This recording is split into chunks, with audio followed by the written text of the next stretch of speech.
नमस्कार। आज हम अंग्रेजी के 3 बहुत ही छोटे लेकिन बहुत ही पावरफुल शब्दों के बारे में बात करने वाले हैं। ए, एन और द। ये दिखते भले ही छोटे हों, पर सही इंग्लिश बोलने और लिखने में इनका रोल अरे वाह बहुत बड़ा है। तो सवाल ये है कि इनका असली काम है क्या? क्या ये सिर्फ खाली जगह भरने के लिए है? नहीं, बिल्कुल नहीं। इनका एक बहुत ही खास काम है।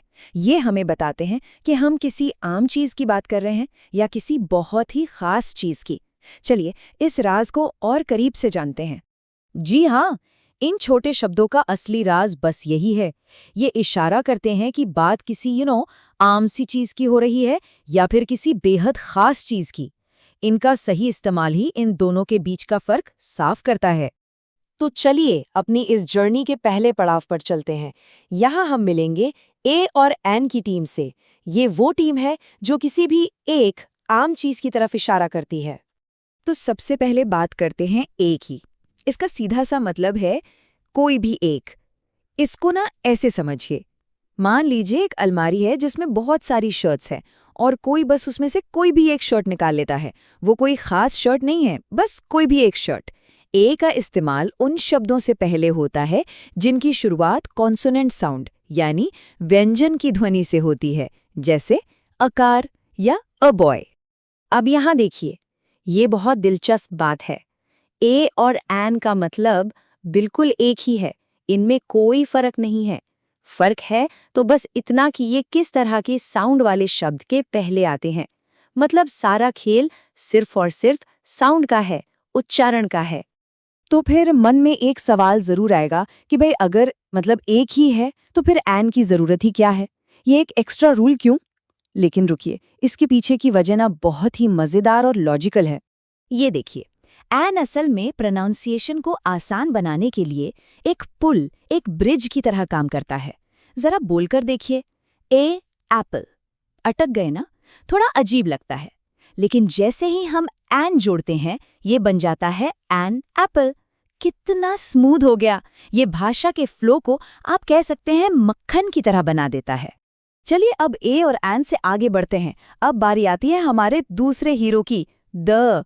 और इसका काम है किसी भी चीज को आम से खास बना देना। द का मतलब होता है वही खास वाला। इसका इस्तेमाल हम तब करते हैं जब बोलने वाले और सुनने वाले दोनों जानते हैं कि किस चीज के बारे में बात हो रही है। वो चीज अब अनजान नहीं रही। जैसे जब हम कहते हैं द सन इज ब्राइट, तो हम किसी भी सूरज की बात नहीं कर रहे हैं, हम उसी सूरज की बात कर रहे हैं जिसे हम सब जानते हैं। और अब हम पहुंच गए हैं इस सफर के सबसे जादुई हिस्से में। अब हम लाइव देखेंगे कि कैसे एक छोटा सा शब्द किसी आम सी चीज को एक झटके में खास बना देता है।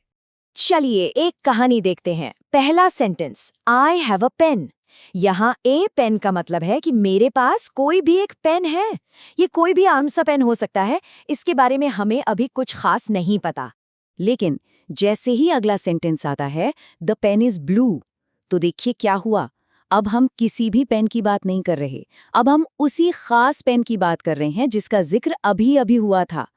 ए ने हमें उस पेन से मिलवाया और द ने उसे एक पहचान दे दी, उसे खास बना दिया। है ना कमाल? बस यही है आम से खास बनने का जादू। तो जो कुछ हमने अभी सीखा उसका सार इस टेबल में है। सीधा सा नियम है, ए और एन का इस्तेमाल तब होता है जब किसी चीज को पहली बार इंट्रोड्यूस किया जा रहा हो, जब सुनने वाले को पता नहीं कि कौन से वाले की बात हो रही हो। और द का इस्तेमाल तब होता है जब वो चीज खास बन चुकी हो और हर कोई जानता हो कि हम किस बारे में बात कर रहे हैं।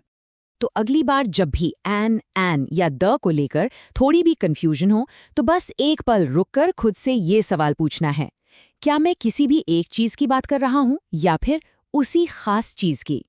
यकीन मानिए ये एक सवाल आपको हमेशा सही आर्टिकल चुनने में मदद करेगा।